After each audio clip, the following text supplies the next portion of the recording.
We're on the order of, what, 150 miles from the nearest shoreline, and we're scuba diving in a modern waterfall and finding 45-million-year-old shark's teeth that are sitting happily on the bottom in the river gravel. So.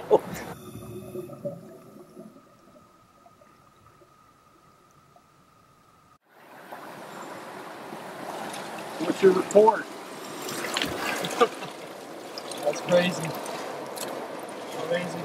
Yeah. Super concentrated. Keep going, man.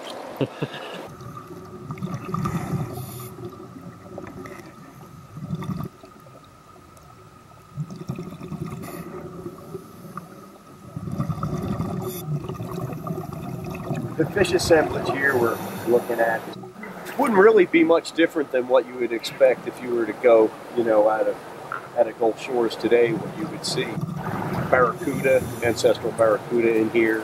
There's a boxfish, a mackerel. There's a bunch of shell crushers, ancestral tarpon, ancestral bonefish. So yeah, it would have been a kind of a shallow shoreline patch reef right through this area. An ancient sturgeon's rostrum, catfish peck spine. Now, what about the number of teeth you're finding here?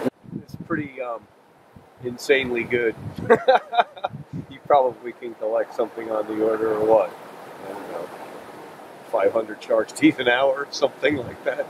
That rates up there after 30 years of shark tooth collecting to some of the best spots I've ever been.